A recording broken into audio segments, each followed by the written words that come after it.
14. 분주하고 소란스러운 아침이 왔다. 모두 잠자리에서 일어나 움직이고 말하기 시작했다. 다시 재봉사가 찾아오고 다시 마리아 드미트리예브나가 나오고 다시 차를 마시러 오라는 소리가 들렸다. 나타샤는 자신을 향한 모든 시선을 붙잡으려는 듯 눈을 크게 뜨고서 불안하게 모두를 돌아보며 여느 때와 똑같아 보이려고 애썼다. 아침 식사 후 마리아 드미트리예브나는 안락의자에 앉아서 나타샤와 노백작을 가까이 불렀다. 이 시간이 그녀가 가장 좋아하는 때였다. 자, 나의 친구들, 모든 문제를 곰곰이 다 생각해 보았네. 이것이 자네들에게 주는 나의 충고야? 그녀가 말을 시작했다. 자네들이 알다시피 어제 난 니콜라이 공작을 찾아갔었네. 그와 말을 나누었지. 그는 소리 지를 생각부터 했어. 그런다고 해서 내 소리를 묻을 수는 없지? 난 그에게 전부 거리낌 없이 읊어주었어. 그래, 그분은 어떻던가요? 백작이 물었다. 그 인간이 어떠냐고? 미치광이야. 들으려고 하질 않아. 그러니 무슨 말을 하겠나? 우리가 가해온 애를 너무 덜덜 볶았어. 마리아 드미트리예브나가 말했다. 내가 자네들에게 하려는 충고는 볼일을 끝내고 집으로 오트라드 노예로 가라는 거야. 그곳에서 기다리는 게... 안 돼요. 나타샤가 소리쳤다. 아니, 가야 해. 마리아 드미트리예브나가 말했다. 그곳에서 기다려야 해. 만약 약혼자가 지금 이곳에 도착하면 다툼 없이는 이 사태가 해결되지 않을 거야. 그 사람이 여기서 노인네와 1대1로 모든 문제에 대해 담판을 짓고 나서 자네들에게 갈 걸세. 일리아 안드레이치는 제안이 전적으로 타당하다는 것을 즉시 깨달았다. 노인이 누그러진다면 모스코바로든 리시의 고리로든 나중에 찾아가는 편이 더 나을 것이다. 그렇지 않으면 그의 뜻을 거역하고 결혼할 수 있는 곳은 오트라드 노예뿐일 것이다. 지당하십니다. 그가 말했다. 그를 찾아간 것이 이해까지 데려간 것이 후회됩니다. 노백작이 말했다. 아니, 후회할 게 뭐 있나? 이곳에 있으면서 인사를 하지 않을 수는 없었지. 뭐 원하지 않는 건 그 사람 문제고. 마리아 드미트리예브나가 손가방에서 무언가를 찾으며 말했다.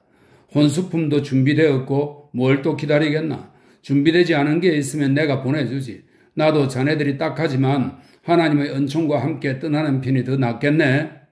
그녀는 찾던 것을 손가방에서 발견하고 나타샤에게 건넸다. 마리아 공작 영예의 편지였다. 그 애가 너에게 편지를 썼더구나. 가여운 것. 얼마나 괴로워하는지. 그 애는 자기가 널 좋아하지 않는다고 너가 생각할까 봐 걱정하고 있어. 그래요. 그녀는 날 좋아하지 않아요. 나타샤가 말했다. 쓸데없는 소리 하지 마라. 마리아 드미트리예브나가 고함을 쳤다. 아무도 믿지 않아요. 전 그녀가 저를 좋아하지 않는 걸 알아요. 나타샤는 편지를 쥐고 주저없이 말했다. 얼굴에 메마르고 도끼 어린 결의가 떠올랐다. 마리아 드미트리예브나는 그런 표정의 그녀를 뚫어지게 바라보다가 얼굴을 찌푸렸다. 얘야, 그런 식으로 대답하면 안 된다. 그녀가 말했다. 난 사실을 말하는 거야. 답장을 쓰려무나? 나타샤는 대답 없이 자기 방으로 가서 마리아 공작 영예의 편지를 읽었다. 마리아 공작 영예는 둘 사이에 생긴 오해 때문에 절망에 빠졌다고 썼다. 마리아 공작 영예가 쓰길 아버지의 감정이 어떻든 자신은 오빠가 선택한 여인으로서 나타샤를 사랑하지 않을 수 없으며 오빠의 행복을 위해서라면 모든 것을 희생할 각오가 되어 있다고 나타샤가 그 점을 믿어주기를 바란다고 했다. 마리아 공작 영예는 이렇게 썼다. 그래도 우리 아버지가 당신에게 반감을 품고 있다고는 생각하지 말아줘요. 아버지는 병든 노인이세요. 이해해야 해요. 아버지는 선하고 관대한 분이니 아들을 행복하게 해줄 사람을 사랑하게 되실 거예요. 마리아 공작 영예는 이어 나타샤에게 자신을 다시 만날 수 있는 시간을 정해달라고 부탁했다. 편지를 읽은 나타샤는 답장을 쓰기 위해 책상에 앉았다. 친애하는 공작 영예. 그녀는 빠르게 기계적으로 쓰고는 펜을 멈추었다. 전날 그 모든 일이 일어나고 나서 그녀가 무엇을 더 쓸 수 있었단 말인가? 그래, 전부 있었던 일이야. 이제 모든 게 달라져 버렸어. 그녀는 막 쓰기 시작한 편지를 앞에 두고 생각에 잠겼다. 그를 거절해야 하나? 정말 그래야 하는 걸까? 끔찍해. 그녀는 이런 끔찍한 생각을 하지 않으려고 소냐에게로 가서 함께 자수문양을 고르기 시작했다. 식사 후 나타샤는 자기 방으로 가서 다시 마리아 공작 영예의 편지를 집어들었다. 정말 모든 게 끝난 것인가? 그녀는 생각했다. 정말 그 모든 게 그토록 순식간에 일어나 이전의 모든 것을 파괴해버린 것인가? 그녀는 안드레이 공작을 향한 예전의 충만한 사랑을 떠올리며 동시에 쿠라긴을 사랑했음을 느꼈다. 그녀는 안드레이 공작의 아내가 된 자신을 머릿속에 생생하게 떠올리며 그토록 수없이 되풀이하여 상상하던 그와의 행복의 장면을 그렸고 그와 동시에 흥분에 들떠 얼굴을 새빨갛게 물들이며 전날 아나톨과의 만남을 전부 세세하게 마음에 그렸다. 왜 이 두 가지가 함께 존재할 수 없는 걸까? 그녀는 이따금 정신이 몽롱한 상태에서 이런 생각을 하기도 했다. 그럴 때만 난 완전히 행복할 텐데 지금은 선택을 해야 하고 두 사람 가운데 어느 한 사람 없이 난 행복할 수 없어. 그녀는 생각했다. 무슨 일이 있었는지 안드레이 공작에게 말하는 것도 그것을 숨기는 것도 똑같이 불가능해. 이 사람과는 망가질 게 전혀 없지. 하지만 정말 안드레이 공작을 향한 이 사랑의 행복과 영원히 작별해야 하는 건가? 내가 그토록 오랫동안 그것으로 살아왔는데? 아가씨, 하녀가 방에 들어오며 은밀한 표정으로 속삭였다. 어떤 남자분이 전해드리라고 하셨어요? 하녀는 편지를 건넸다. 다만 제발 아가씨, 하녀가 뭐라고 더 말하고 있는데 나타샤는 별 생각 없이 기계적인 동작으로 봉인을 뜯고 아나톨의 연애 편지를 읽었다.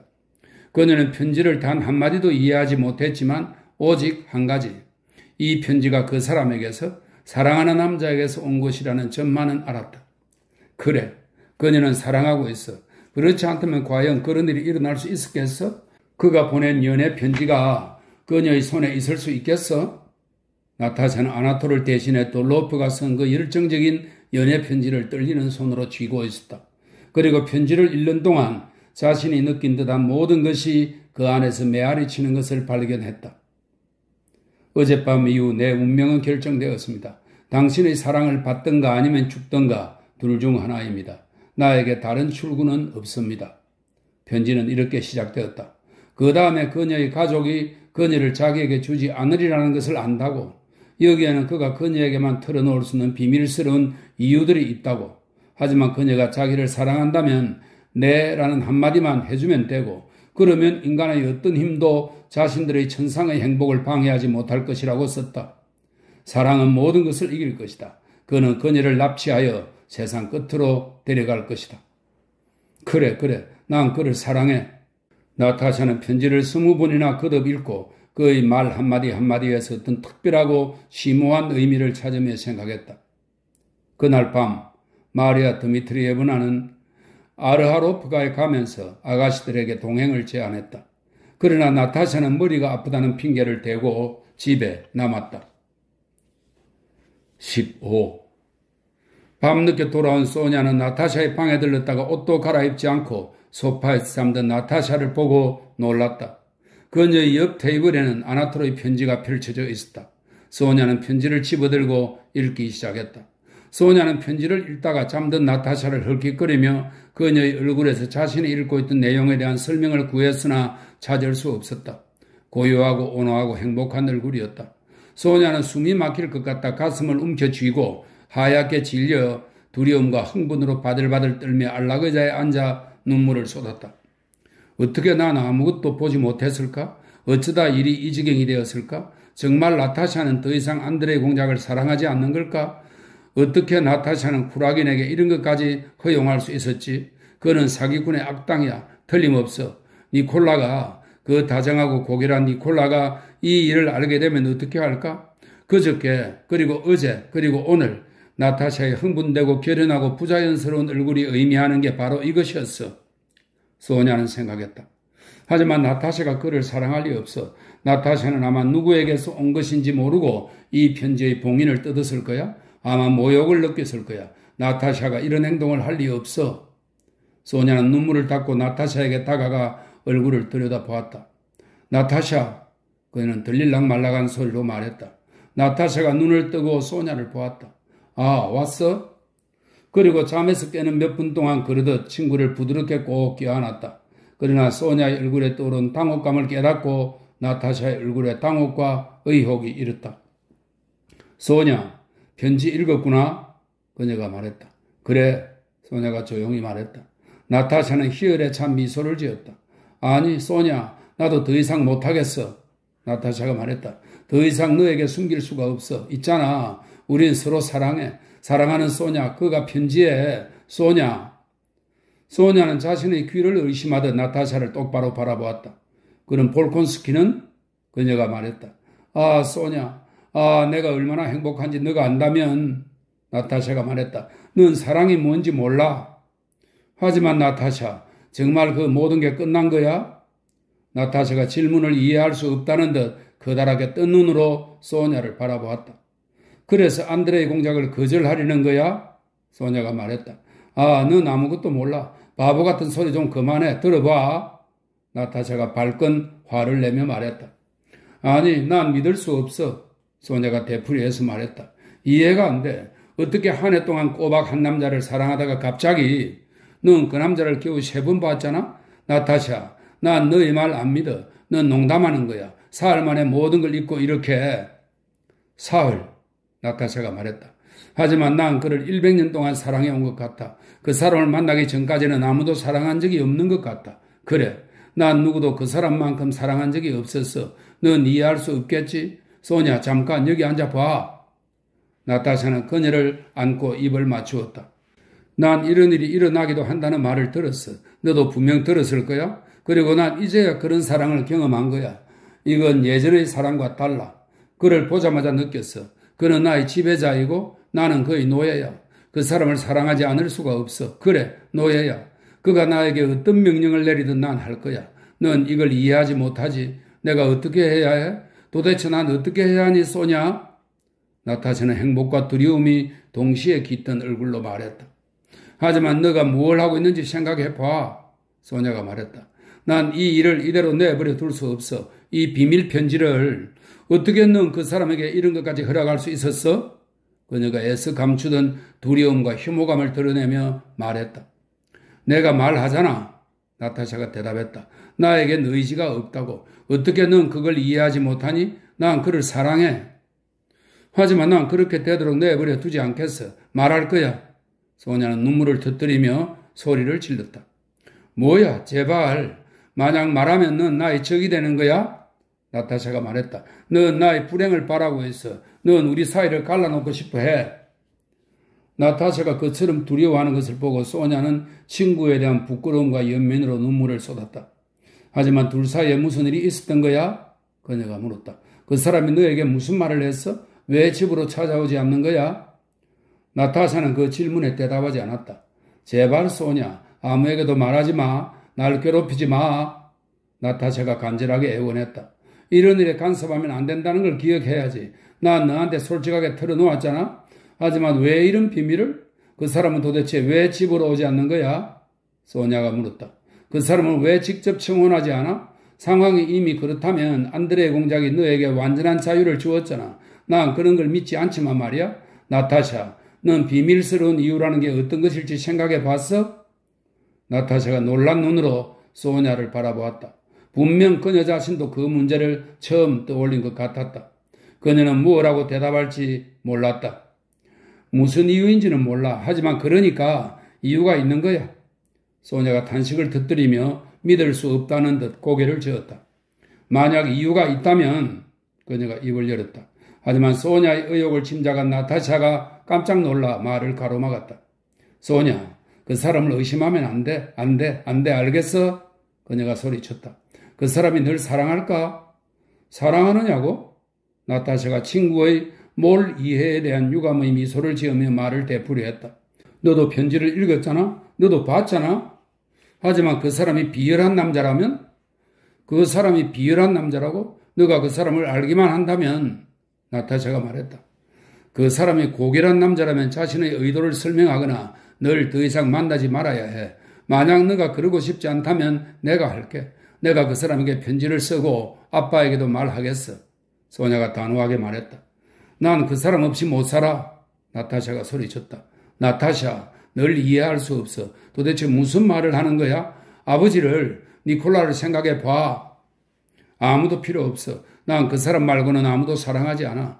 어떻게 넌 그 사람을 비열하다고 말할 수 있니? 넌 정말 내가 그 사람을 사랑한다는 걸 모르겠어? 나타샤가 외쳤다. 소냐, 나가. 너랑 싸우기 싫어. 나가. 제발 나가라고. 내가 얼마나 괴로워하는지 알잖아. 나타샤가 분노를 억누르는 절망에 찬 목소리로 사납게 악을 썼다. 소녀는 흐느끼며 방에서 뛰쳐나갔다. 나타샤는 책상으로 다가가 오전 내내 쓸 수 없었던 마리아 공작영의 편지에 대한 답장을 단 1분도 생각하지 않고 써내려갔다. 편지에서 그녀는 둘 사이의 모든 오해는 끝났다고, 떠나면서 자신에게 자유를 준 안드레 공작의 관대함에 의지하여 마리아 공작영애가 모든 것을 잊고 또 자기가 잘못한 것이 있다면 용서해 주기 바란다고, 하지만 자기는 그의 아내가 될 수 없다고 짤막하게 썼다. 그 순간에는 그 모든 것이 너무 쉽고 간단하고 분명하게 여겨졌다. 금요일에 로스토프가 사람들은 시골로 돌아가야 했다. 백작은 수요일에 구매자와 함께 모스크바 근교 영지로 떠났다. 백작이 떠나던 날 소냐와 나타샤는 쿠라긴가의 큰 만찬에 초대받았고 마리아 드미트리예브나가 그들을 데려갔다. 그 만찬에서 나타샤는 다시 아나톨을 만났다.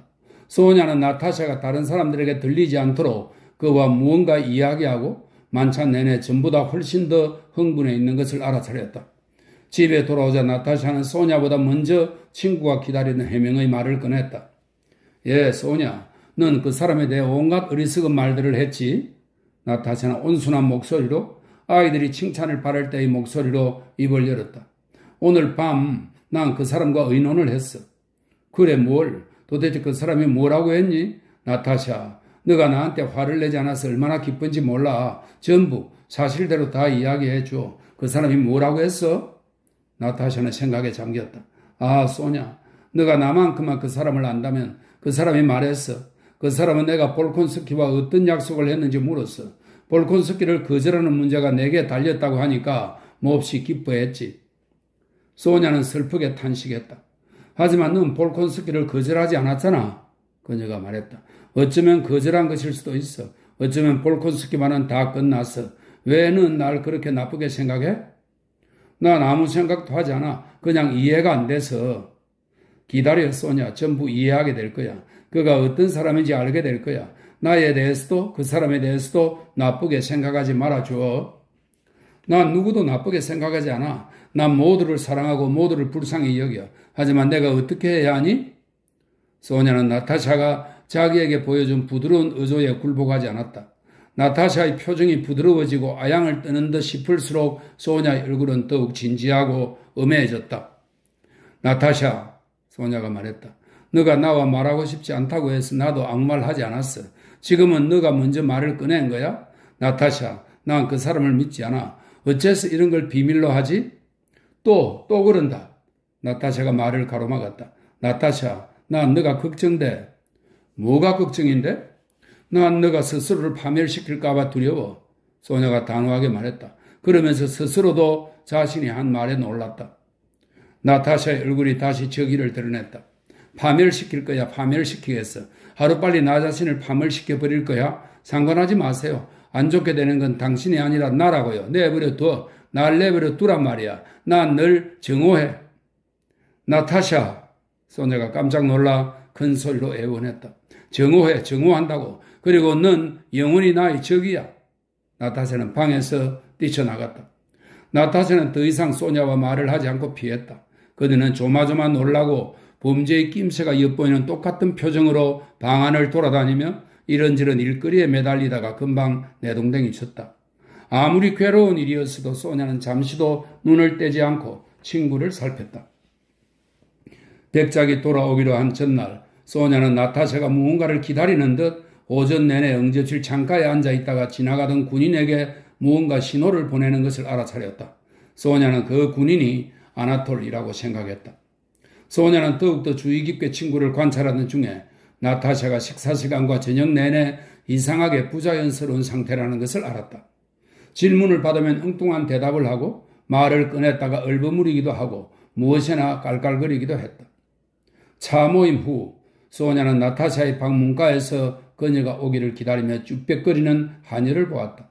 소냐는 그녀를 들여보내고 문가에서 엿듣다가 또다시 편지가 전달된 것을 알았다. 불현듯 나타샤가 오늘 밤 무서운 계획을 꾸미고 있다는 사실이 소냐에게 명확하게 다가왔다. 소냐는 방문을 두들겼다. 그러나 나타샤는 그녀를 들이지 않았다. 그 사람과 달아나리는 거야. 소냐는 생각했다. 그 애라면 무슨 짓이든 할 수 있어. 오늘 나타샤의 얼굴에 유난히 슬프고도 결연한 무언가가 있었어. 아저씨와 작별을 하면서는 울음을 터뜨렸어. 소냐는 기억을 떠올렸다. 그래, 맞아. 그와 달아나리는 거야. 하지만 내가 뭘 할 수 있지? 소냐는 나타샤에게 무슨 계획이 있음을 분명하게 보여주던 조짐들을 떠올리며 생각했다. 백장님도 없는데 어떻게 하지? 쿠라긴에게 해명을 요구하는 편지를 쓸까? 하지만 누가 그에게 내 편지에 답장하라고 하겠어? 피에르에게 편지를 써? 안드레의 공작에 안 좋은 일이 생길 경우에 그러라고 했잖아. 하지만 어쩌면 그 애는 정말로 이미 볼콘스키를 거절했는지도 몰라. 그 애가 어제 마리아 공작 영애에게 편지를 보냈잖아. 아저씨도 없는데. 나타샤를 그토록 믿고 있는 마리아 드미트리예브나에게 말하는 것은 소냐에겐 끔찍한 일이었다.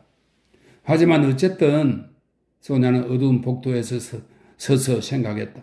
지금이야말로 내가 이 가족의 은혜를 기억하고 니콜라를 사랑한다는 사실을 입증할 순간이야. 아니, 난 사흘 밤을 새우는 한이 있더라도 이 복도를 떠나지 않고 완력을 쓰더라도 그 애를 붙잡을 거야. 그들의 가족이 수치를 겪게 하지 않겠어. 그녀는 생각했다. 16. 아나톨은 최근 돌로프의 집으로 거처를 옮겼다. 돌로프는 이미 여러 날에 걸쳐 로스토바를 납치할 계획을 세우고 준비해왔다. 소냐가 나타샤의 방문가에 엿듣고 그녀를 지키기로 결심한 날은 그 계획을 실행에 옮길 예정이었다.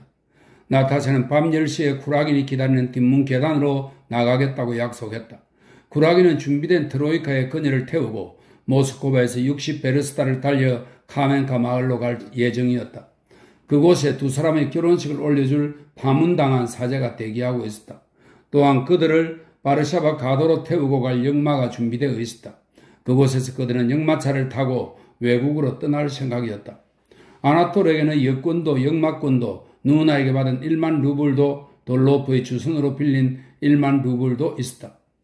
돌로프가 도박할 때 이용하던 하급관리 출신의 흐보스티코프와 퇴역 경기병으로 쿠라긴에게 무한한 사랑을 품은 선량하고 나약한 인간 마카린 두 명의 정인이 첫 번째 방에 앉아 차를 마시고 있었다. 벽부터 천장까지 페르시아 양탄자와 곰 가죽과 무기로 장식한 돌로프의 큰 서재에는 여행용 베시메트를 입고, 이 베시메트는 타타르인과 카프카스인의 전통 의상인데요. 소음을 누빈 짧은 카프탄입니다. 여행용 베시메트를 입고 부츠를 신은 돌로프가 뚜껑이 열린 책상 앞에 앉아 있었다. 그 위에는 주판과 돈다발이 놓여 있었다. 아나톨은 군복 단추를 풀어젖힌 채 정인들이 있던 방에서 나와 서재를 통해 뒷방으로 갔다. 그곳에서는 프랑스인 하인이 다른 사람들과 함께 마지막 짐을 꾸리고 있었다. 돌로프는 돈을 세고 기입했다. 자, 흐보스티코프에게 2,000 루블을 줘야 해? 그가 말했다. 그럼 줘. 아나톨이 말했다. 마카르카는 그들은 마카린을 그렇게 불렀다. 이런 설명이 있습니다. 마카르카는 자네를 위하서라면 물불 안 가리고 사심 없이 뛰어들 거야. 자, 이것으로 계산은 끝났어. 돌로프가 수첩을 보이며 말했다. 맞지? 물론 맞아. 아나톨이 말했다. 그는 돌로프의 말을 듣고 있지 않은 듯 얼굴에서 떠나지 않는 미소를 머금고 정면을 바라보았다. 돌로프가 책상을 쾅 닫고는 조소를 머금고 아나톨을 돌아보았다. 이봐, 다 집어치워. 아직 시간 있어. 그가 말했다. 멍청하긴. 아나톨이 말했다. 바보 같은 소리 좀 집어치워. 자네가 안다면 이게 뭔지는 악마가 알겠지? 정말이지 그만둬. 돌로프가 말했다. 난 진지하게 말하는 거야. 자네가 꾸민 일이 정말 장난 같아? 아, 또 놀려야겠어? 악마한테나 꺼져버려, 응? 아나톨이 인상을 쓰고 말했다. 정말이지 자네의 멍청한 농담 따위 듣고 있을 겨를이 없어. 그러고는 방에서 나가버렸다. 아나톨이 나가자 돌로프가 멸시하는 듯 하면서도 관대한 미소를 지었다. 잠깐. 그가 아나톨의 등 뒤에 대고 말했다. 농담 아니야. 진지하게 말하는 거야. 이리 와. 이리 오라고. 아나톨은 다시 방으로 들어가 마지못해 복종하는 듯 주의를 집중하려고 애쓰며 돌로프를 바라보았다. 내 말 들어. 마지막으로 말하는 거야. 내가 무엇하러 자네와 농담을 하겠어?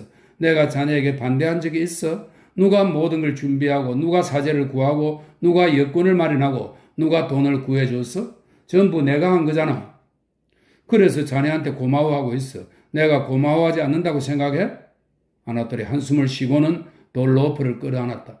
난 자네를 도왔어. 하지만 어쨌든 난 자네에게 진실을 말해야 해. 위험한 일이야. 잘 생각해보면 멍청한 짓이기도 해. 그래. 자네는 그녀를 데리고 떠나겠지. 좋아. 과연 그 일이 이걸로 끝날까? 자네가 기혼자라는 사실이 밝혀질 거야. 자네는 형사재판에 회부될 거라고. 아, 바보 같은 소리. 바보 같은 소리야. 아나톨은 다시 인상을 쓰고 말했다. 설명했잖아, 안 그래? 아나톨은 우둔한 사람들이 자기 머리로 도달한 추론에 흔히 품는 특별한 애착을 보이며 자신이 돌로프에게 수십 번이나 되풀이한 주장을 다시 꺼냈다. 내가 설명했잖아. 난 결심했어. 만약 이 결혼이 무효가 되면 그는 손가락을 꼽으며 말했다. 말하자면 난 책임을 지지 않아. 효력을 갖는다 해도 뭐 마찬가지야. 외국에서는 아무도 이 사실을 모르잖아. 어때? 그렇지 않아? 그러니까 말하지 말라고. 진짜야. 그러니 집어치워. 자네는 그저 스스로를 속박하게 될 뿐이야. 악마에게나 꺼져버려. 아나톨은 이렇게 말하면서 머리칼을 움켜쥐고 다른 방으로 갔다가 이내 돌아와 돌로프 앞에 놓인 안락 의자에 다리를 포개고 앉았다. 이게 어떤 건지는 악마나 알지. 안 그래? 심장 뛰는 걸 보라고. 그는 돌로프의 손을 잡아 자기 가슴에 댔다. 아, 사랑하는 친구. 그 작은 발, 그 시선, 그야말로 여신이지, 응? 돌로프가 싸늘한 미소를 띤 채 아름답고도 뻔뻔한 눈을 빛내며 좀 더 놀리고 싶은 듯 그를 바라보았다. 그래, 돈이 떨어지면 그때는 어떻게 할 건데? 그때는 어떻게 하냐고? 응? 아나톨은 미래에 대한 얘기 앞에서 주저하는 빛을 보이며 돌로프의 말을 대받았다. 그때는 어떻게 하냐고? 그 부분에서는 나도 어떻게 할지 몰라. 뭐다로 그런 바보 같은 소리를 하는 거야? 그는 시계를 쳐다보았다. 자, 시간 됐어. 아나톨은 뒷방으로 갔다. 자네들도 곧 준비되나? 여기서 뭘 우물쭈물하고 있어? 그는 하인에게 고함을 쳤다. 돌로프는 돈을 치우고 큰 소리로 하인을 불러 길을 떠나기 전에 먹을 것과 마실 것을 내오라고 지시한 뒤 마카린과 흐보스티코프가 있던 방으로 갔다. 아나톨은 서재의 소파에 한쪽 팔꿈치를 꿰고 들어누워 생각에 잠긴 미소를 지으며 혼자말로 무언가 부드럽게 속삭이고 있었다. 와서 뭐라도 먹어. 자, 마시자고. 다른 방에서 돌로프가 그에게 소리쳤다. 생각 없어. 아나톨은 계속 미소를 지으며 대꾸했다. 와보라니까. 발라가가 왔어. 아나톨은 일어나 식당으로 갔다. 발라가는 유명한 트로이카 마부로 6년째 돌로프 아나톨을 알고 지내며 그들에게 트로이카를 제공하고 있었다. 아나톨의 연대가 트베리에 주둔했을 때 그는 저녁에 트베리에서 아나톨을 태워 동틀 무렵 모스크바에 데려다 주고 다음날 밤에 다시 데려오는 일을 수차례 했다. 돌로프를 태운 채 추격대를 따돌린 적도 여러 번이었고 집시들이며 발라가가 젊은 귀부인이라 부르던 여자들과 함께 그들을 태우고 도시를 쏘다니기도 여러 번 했다. 그가 그들의 일을 하다 모스크바에서 사람들과 상마차 마부들을 치인 적도 여러 번이었는데 그가 자기 나으리라고 부르던 이들이 늘 그를 구해주었다. 그가 그들을 태우고 죽도록 몰아댄 말도 한두 마리가 아니었다. 그들에게 두들겨 맞은 적도 여러 번이었고 그들 덕에 샴페인과 좋아하는 마데이라를 실컷 마신 적도 여러 번이었다. 그는 그들 각자에 대해 보통 사람이라면 오래전에 시베리아 유형을 받았을 법한 짓거리도 여럿 알고 있었다. 그들은 자기들 술판에 종종 말라가를 불러 술을 마시게 하고 집시들 옆에서 춤을 추게 했다. 그의 손을 거쳐 나간 그들의 돈도 수천 루블이었다. 그는 그들을 섬기는 동안 한 해에 20차례나 자기 목숨도 살 가죽도 그는 위험을 무릅쓰고 그들을 위해 일하면서 그들이 주던 많은 돈에 비해서도 더 많은 말을 죽였다. 하지만 그는 그들을 좋아했고 1시간에 18베르스타를 달리는 광란의 질주를 좋아했으며 모스크바 곳곳에서 상마차를 띄었고 행인들을 치며 모스크바 거리를 전 속력으로 달리는 것을 좋아했다. 더 빨리 달리기가 불가능한데도 등 뒤에서 달려 하던 술 취한 목소리들의 거친 외침을 좋아했다. 혼비백산에서 피하던 사내의 목덜미를 채찍으로 아프게 후려치는 것을 좋아했다. 진정한 나으리들이다. 그는 그렇게 생각했다. 아나톨과 돌로프는 능숙하게 말을 모는 발라가의 기술 때문에 또 자기들이 좋아하는 것을 똑같이 좋아했기 때문에 발라가를 마음에 들어 했다. 발라가는 다른 사람들에게는 조건을 흥정하고 2시간 마차를 타는데 25루블씩 받았다. 그리고 다른 사람들을 태울 때는 아주 가끔만 자신이 몰고 대부분 자기가 고용한 젊은이들을 내보냈다. 그러나 그가 자기 나리들이라 부르던 그들을 태울 때는 언제나 직접 몰았고 자기 일에 대해 결코 아무것도 요구하지 않았다. 그저 시종을 통해 돈이 있을 때를 알아낸 뒤 몇 달에 한 번 이른 아침에 맨정신으로 찾아와 고개를 조아리며 대금을 치러 주십사 청할 뿐이었다. 나리들은 언제나 그를 자리에 앉혔다. 친하는 표도로 이바니치, 아니 카카, 저를 좀 구해 주십시오. 그는 말했다. 말이 하나도 남지 않았습니다요. 장터에 가야 하는데 말이죠. 가능하시면 성금을 좀 주십시오. 돈이 있을 때는 아나톨도 돌로프도 1,000루블이나 2,000루블씩 주곤 했다. 발라가는 아마색 머리칼에 붉은 얼굴과 유난히 붉고 퉁퉁한 목덜미, 반짝이는 작은 눈과 성긴 특수임을 지닌 27살가량의 땅딸막한 들창고 사내였다. 그는 반후에 두 위에 실크로 안감을 댄 얇은 파란색 카프탄을 걸치고 있었다. 그는 이콘이 걸린 형광 구석을 향해 성호를 긋고는 그다지 크지 않은 까무잡잡한 손을 내밀며 돌로프에게 다가갔다. 표도르 이바노비치께 경의를 표합니다요. 그가 허리를 숙이며 말했다. 안녕한가 형제, 그도 여기 있네. 안녕하시오 카카. 그는 방으로 들어오던 아나톨에게 인사하며 손을 내밀었다. 이봐 발라가. 아나톨이 그의 어깨에 두 손을 얹으며 말했다. 자네 날 좋아해 안 좋아해? 응? 지금 날 위해 수고 좀 해줘야겠는데 어떤 말들을 몰고 왔나? 응? 사자의 분부대로 공장님의 맹수들을 몰고 왔었죠. 발라가가 말했다. 자, 잘 들어 발라가. 트로이카의 말들을 다 죽이는 한이 있더라도 3시간 안에 도착해야 해. 알았어? 말들을 죽여버리면 뭘 몰고 갑니까요? 발라가가 한쪽 눈을 찡긋하며 말했다. 뭐야, 낯짝을 갈겨줄까 보다. 농담하지 마.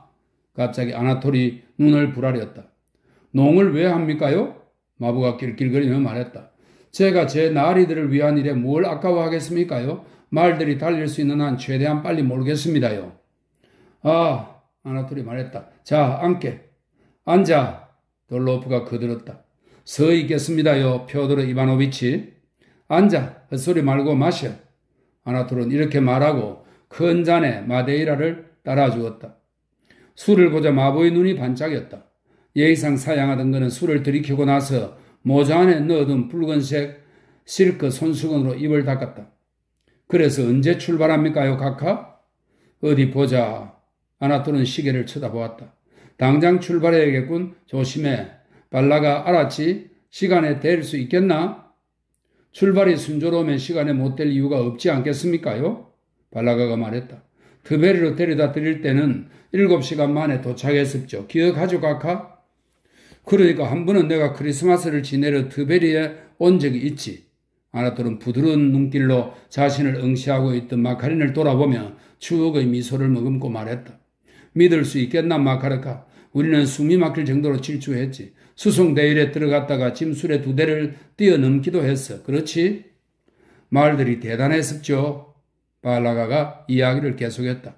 전 그때 연한 밤색말 옆에 있는 젊은 견말들을 달았었죠. 그는 돌로프를 돌아보았다. 믿으실지 모르겠지만 표도르 이바니치, 그 짐승들이 60베르스타를 날다시피 달렸다니까요. 고삐를 잡을 수도 없었죠. 손은 꽁꽁 얼고 날이 엄청 추웠었죠. 전 고삐를 던지고 각하 고삐 좀 하고는 썰매 안으로 나동그라졌었죠. 그쯤 되면 사실 말을 모는 게 아니죠. 목적지까지 놈들을 제어할 수도 없었습니다요. 그놈의 악마들은 3시간 안에 도착했었죠. 되어진 건 왼쪽 말뿐이었습니다요. 17. 아나톨이 방에서 나갔다가 몇 분 후에 언제 허리띠를 두른 외투 차림으로 돌아왔다. 흑담비 털모자를 늠름하게 비스듬히 쓴 것이 그의 잘생긴 얼굴에 아주 잘 어울렸다.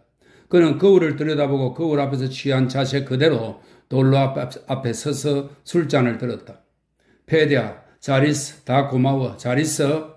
아나톨이 말했다. 동지들, 친구들. 그는 잠시 생각에 잠겼다. 내 젊은 날의 안녕. 그는 마카린과 다른 사람들을 돌아보았다. 그들 모두 함께 갈 텐데도 아나톨은 동료들을 향한 호소로 무언가 감동적이고 엄숙한 분위기를 내고 싶은 모양이었다. 그는 큰 목소리로 천천히 말하며 가슴을 쑥 내밀고 한쪽 다리를 흔들었다. 다들 잔을 들어. 발라가 자네도. 자, 동지들이여, 내 젊은 날의 벗들이여, 우리는 함께 술을 마시고 함께 지내고 또 함께 술을 마셨다. 그렇지 않나? 이제 우리 언제 다시 만날까? 난 외국으로 떠나네. 이제까지 함께 지냈는데 잘 있게 제군들 건강을 위하여 우라! 그는 이렇게 말하고는 술잔을 비우고 그것을 바닥에 던져 깨뜨렸다. 건강하십시오. 발라가가 잔을 비우고 손수건으로 입을 닦으며 말했다. 마카리는 눈물을 걸숭이면서 아나톨을 끌어안았다. 아, 공작, 자네와 헤어지게 되어 얼마나 슬픈지 몰라? 그가 말했다. 출발! 출발! 아나톨이 외쳤다. 발라가가 막방에서 나가려는 참이었다. 아니, 잠깐! 아나톨이 말했다. 문을 닫아 앉아야 해. 이렇게 문이 닫히고 다들 자리에 앉았다. 자, 이제 진군이다, 제군들. 아나톨이 일어서며 말했다. 하인 조제프가 아나톨에게 배낭과 기병도를 건넸고 모두 현관방으로 나갔다. 외투는 어디 있어? 돌로프가 말했다. 어이, 이건 아시카? 마트르나 마트베이에브나에게 가서 외투를 달라고 해. 부인용 흑담비 털외투 말이야? 사람들이 어떻게 유괴를 하는지 들었지? 돌로프는 한쪽 눈을 찡긋하고 말했다. 그녀는 혼비백산에서 집에서 입고 있던 차림 그대로 뛰쳐나올 거야. 조금이라도 우물쭈물해봐. 그러면 당장 징징거리며 아빠 찾고 엄마 찾다 금방 몸이 얼고 되돌아가려고 해. 자넨 곧바로 외투로 싸서 썰매에 태워. 하인이 여성용 여우 털 외투를 가져왔다. 이 멍청아 흑담비 털이라고 했잖아. 어이 마트로시카 흑담비 털이야. 그는 자기 목소리가 방들을 거쳐 멀리까지 울리도록 큰 소리로 외쳤다. 빛나는 검은 눈동자와 연회색 빛이 도는 검은 곱슬머리를 지닌 아름답고 가냘프고 창백한 집시 여인이 붉은 쇼를 두른 채 흑담비 털 외투를 들고 달려나왔다. 뭐 아깝지 않아요. 가져가요. 그녀가 말했다. 자기 주인 앞에서 겁을 먹은 듯하고 외투를 아깝게 여기는 듯도 했다. 돌로프는 대꾸도 않고 외투를 받아들더니 그것을 마트료샤의 몸에 걸쳐서 감쌌다. 이렇게 하란 말이야. 돌로프가 말했다. 그 다음에는 이렇게. 그는 말하면서 그녀의 얼굴 앞쪽만 살짝 틈을 남기고 옷깃을 머리 위까지 세웠다. 그 다음엔 이렇게. 알았지? 그는 마트로샤의 눈부신 미소가 보이던 옷깃 틈새로 아나톨의 머리를 끌어당겼다. 잘 있어 마트로샤. 아나톨이 그녀에게 입을 맞추며 말했다. 아이고 이곳에서의 방탕한 생활도 끝이다. 스토시카에게 안부 전해줘. 자, 잘 있어. 안녕 마트로샤. 나에게 행복을 빌어줘. 그럼 공장님, 하나님께서 당신에게 큰 행복을 내려주시길. 마트로사가 집시 특유의 억양으로 말했다. 현관 계단 옆에 건장한 마부 2명이 고삐를 잡은 트로이카 2대가 서 있었다. 발라가는 앞쪽 트로이카에 앉아 팔꿈치를 높이 치켜들며 느릿느릿 고삐를 가지런히 정리했다. 아나톨과 돌로프는 거의 트로이카에 탔다. 마카린과 흐보스티코프와 하인은 다른 트로이카에 올랐다. 준비되었습니까요? 발라가가 물었다. 출발! 그는 고삐를 양손에 감으며 외쳤다. 그러자 트로이카가 니키츠키 가로수길을 따라 들그덩거리며 쏜살같이 내려갔다. 워, 이랴, 워! 마부석에 앉은 발라가와 젊은이의 고함 소리만 들렸다. 아르바트 광장에서 트로이카가 카레타에 걸리고 무언가가 부서지고 고함 소리가 들렸다. 그래도 트로이카는 아르바트를 날듯이 달렸다. 포드 노빈스키 거리를 왕복하고 나서 발라가는 고삐를 천천히 당겼다. 그리고 방향을 되돌려 스타라야 코수넷나야 거리의 교차로에서 말을 세웠다. 마부가 말의 굴레를 잡으려고 껑충 뛰어내렸다. 아나톨과 돌로프는 보도를 따라 걸었다. 대문 근처에 이르자 돌로프가 휘파람을 불었다. 다른 휘파람 소리가 화답했고 뒤이어 하니가 달려나왔다. 앞마당으로 들어가세요. 안 그러면 눈에 띄어요. 곧 나오실 거예요? 그녀가 말했다. 돌로프는 대문 옆에 남았다. 아나톨은 하녀를 뒤따라 앞마당으로 들어가서 모퉁이를 돈 다음 현관 계단을 뛰어 올라갔다. 마리아 드미트리예브나의 수행 하인인 덩치 큰 가브릴로가 아나톨을 맞았다. 마님께 가시죠. 하인이 문 앞에서 길을 막으며 저음으로 말했다. 은엄마님, 넌 누구냐? 아나톨은 숨을 널떡이며 소곤소곤 물었다. 가시지요. 모시고 오라는 분부를 받았습니다. 쿠라긴, 돌아와. 돌로프가 소리쳤다. 배신이야, 돌아와. 쪽문 옆에 서 있던 돌로프는 안으로 들어간 아나톨 뒤에서 쪽문을 닫으려 하던 문지기와 싸우고 있었다. 돌로프는 안간힘을 다해 문지기를 밀쳤고 달려나온 아나톨의 팔을 잡고 쪽문 밖으로 빼낸 뒤 함께 트로이카 쪽으로 달아났다.